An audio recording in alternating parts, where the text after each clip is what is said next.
L'iPhone 16 est enfin sorti. Et honnêtement, il ne fait pas rêver, surtout en Europe.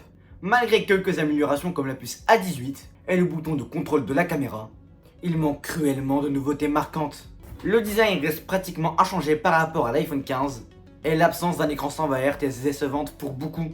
Les couleurs vives et le nouveau bouton action sont des ajouts intéressants, mais ils ne suffisent pas pour justifier l'achat d'un nouveau iPhone. En termes de performance, l'iPhone 16 se débrouille plutôt bien. Il est rapide, efficace, il fait tout ce qu'on lui demande, mais il n'apporte pas de révolution par rapport à son prédécesseur. La caméra, bien que légèrement améliorée, ne propose pas de fonctionnalités assez intéressantes et innovantes pour se démarquer. Et je pense qu'il est temps de parler du design et de l'écran. Le design de l'iPhone 16 est pratiquement identique à celui de l'iPhone 15, et bon, on va pas se mentir, c'est vrai. Apple a utilisé la carte de la sécurité en utilisant le même design que l'iPhone 15, le 14, le 13, le 12, oui, ça commence à faire beaucoup. Donc désolé pour ceux qui attendaient un réel changement de design, mais bon, à part deux caméras qui bougent, je vois pas trop ce qui a été amélioré. En plus, l'absence d'un écran 120 Hz est particulièrement décevante, quand on sait que de nombreux smartphones qui datent déjà d'il y a quelques années proposent déjà cette fonctionnalité. Sous le capot, l'iPhone 16 est équipé de la nouvelle puce A18. Cette puce offre des performances assez suffisantes, mais comparé à l'année dernière, c'est toujours encore une fois rien du tout. On dirait juste que l'iPhone 15 a été pris, a été un tout petit peu amélioré et a été reposté. Et malheureusement, c'est pas assez suffisant pour marquer le nouvel achat d'un iPhone. Après, on peut lui reprocher que les applications tournent sans accroc, car là c'est vrai, les nouveaux iPhones proposent du ray tracing sur la plupart des jeux. Comme l'iPhone 15 Pro, au final, il n'y a vraiment aucune différence, à part Apple Intelligence qui n'est même pas disponible en Europe. Il fait ce qu'on attend de lui pour un smartphone haut de gamme, il fait tourner tous les jeux et c'est tout ce qu'on lui demande. Comme encore une fois les anciens iPhones, comme le 13 et le 14 ou même le 12. Et je suis désolé, mais pour un téléphone haut de gamme de 2024, ce n'est pas suffisant. Maintenant, parlons de la caméra de l'iPhone 16. Bon, comme toutes les caméras d'iPhone à partir du 13, elles sont vraiment excellentes. Elles sont même comparables à des caméras de professionnels, mais encore une fois, la gestion des couleurs a juste été encore un petit peu améliorée, et c'est presque tout. Toutes les fonctionnalités comme le mode nuit, le zoom optique et les 0.5, et bah honnêtement, c'est déjà encore une fois sur les anciens iPhones. Donc je ne vois pas d'innovation majeure qui a été donnée par Apple. À part le nouveau bouton action qui permet d'utiliser des actions sur l'appareil photo, je ne vois pas ce qu'il y a vraiment de marquant pour les utilisateurs d'Apple.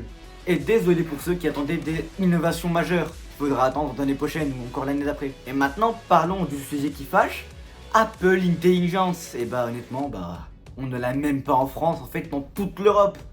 C'est comme si que le truc a été boycotté de partout. Alors que là, littéralement, c'est juste la Commission Européenne qui ont des lois un petit peu trop élevées pour Apple qui ne veulent pas du coup la mettre en France. Alors qu'en soi, elle est disponible en français. Mais pas pour notre pays. Pour le Québec ou le Canada.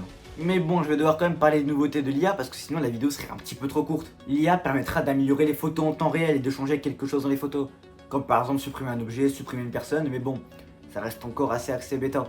Mais lui, Siri a été amélioré. Il bénéficie désormais de l'IA, il peut nous générer des images et nous donner des renseignements encore plus objectifs et encore plus précis qu'avant. Sauf qu'après toutes ces améliorations, Siri reste encore en deçà des attentes par rapport aux concurrents, comme Google Assistant ou même les nouvelles technologies du Galaxy S24 Ultra. Mais bon, peut-être que cet iPhone a au moins un peu de batterie. Mais encore une fois, non, l'autonomie de la batterie de l'iPhone 16 est correcte, sans plus. Apple a légèrement augmenté sa capacité, mais l'impact sur l'autonomie est minime. Ça se ressent même pas. Alors que par rapport aux concurrents qui sont encore beaucoup moins chers, la batterie est faible. Rien que des petits Samsung qui n'ont aucune puissance ont des batteries géantes qui font les tenir plus de 8 heures ou plus de 10 heures pour certains. Et il est compliqué de justifier son prix élevé par rapport aux concurrents. L'appareil nécessite de le recharger en fin de journée, ce qui est un point négatif pour les personnes qui cherchent à avoir un smartphone qui pourrait tenir toute une journée sans avoir à le recharger.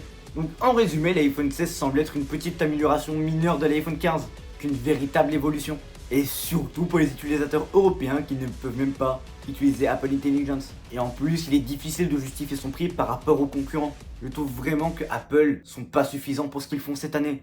Et c'est ça qui me déçoit un peu. J'ai vraiment l'impression que la marque est en train de couler de plus en plus. Sauf que bon, vous savez quoi, cet iPhone fera quand même des ventes. Car toutes les personnes qui n'y connaissent rien et s'en foutent d'Apple l'achèteront quand même. Juste pour un effet de mode et de design. Car en soi, Apple, ce n'est pas le produit qu'on cherche, c'est la classe qu'il y a derrière. Si vous achetez un iPhone à 1200€ et un Samsung à 1000€, les gens préféreront l'iPhone.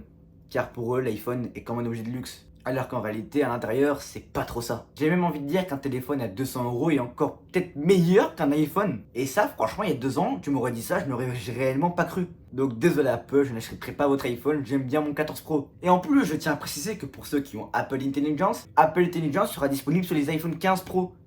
Donc pourquoi acheter le 16? Je n'y vois vraiment aucune utilité. Donc désolé Apple, mais cette fois-ci je suis plutôt déçu.